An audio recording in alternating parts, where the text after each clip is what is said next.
I know you get a lot of conflicting stuff on social media about what's going on with reform.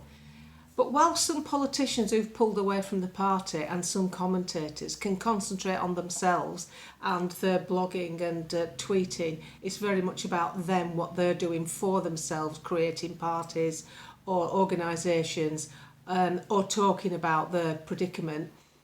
What you've got to remember is that the Reform Party have been very, very busy with the council elections. They've vetted over 1,000 councillors.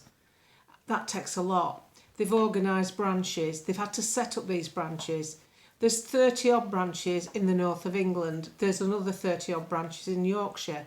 They're all over the country and they're working quite happily because the managers they've got for all these branches are doing the job they should do.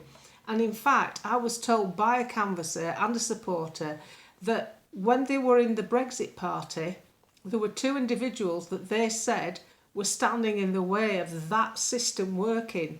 And when Zia came in, he sacked those two people. And now the people that are doing the job are getting glowing reports. I get messages back saying, oh, it's fantastic, he's really responsive. He gets back to me late at night, even if I just come in off canvassing.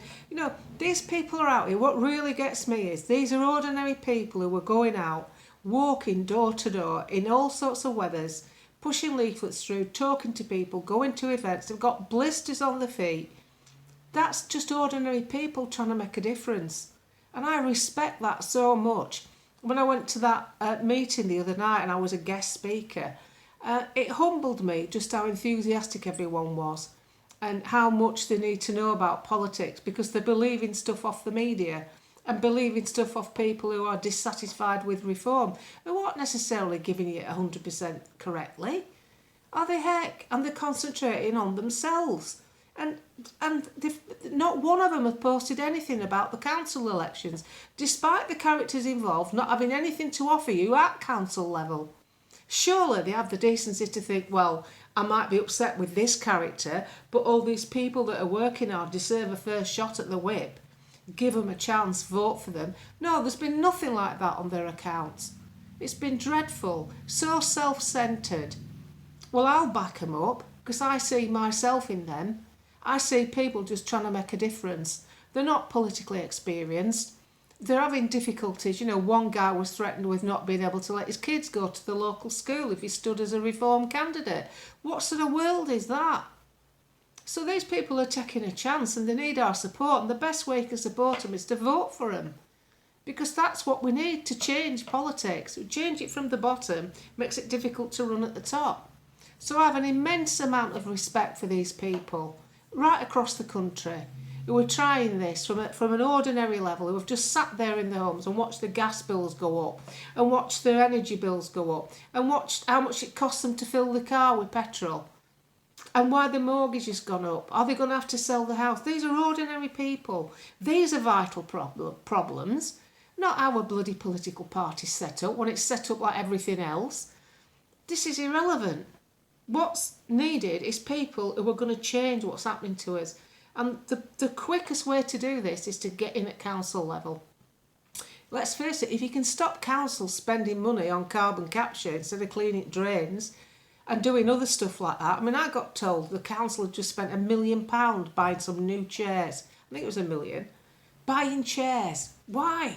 Are you telling me all these chairs went wrong all at once? Come on.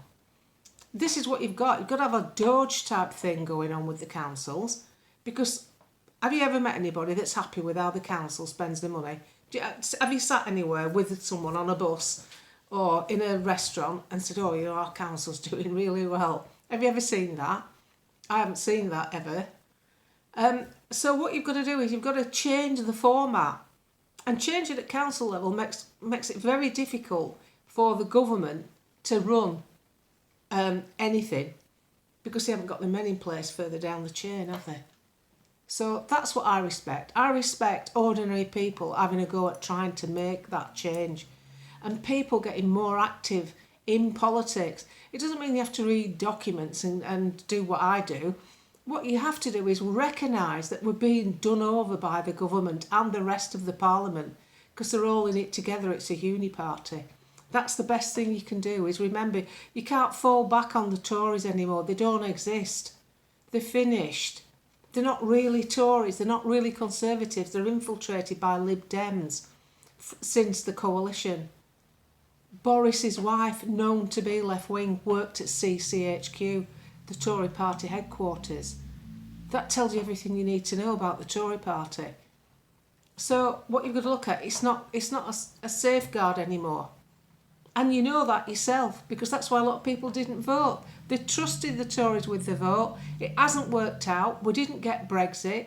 We got locked down. We got care workers sacked. Prices for energy are through the roof. Who put the migrants in hotels? Oh, that's right, the Tories did it. So this is why it's needed to support these councillors to get this change.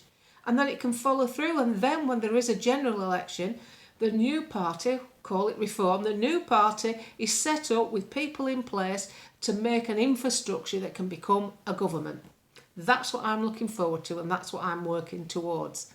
And I have total respect for these people at council level trying to do the same.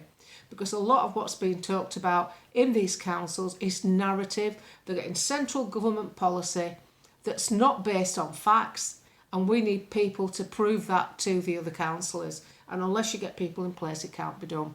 But it can be done, because we're going to win a lot of seats. It's that simple. I'm going to say this as a non-member of the Reform Party. I'm just an avid supporter, because they're the furthest horse in the race nearer the finish line.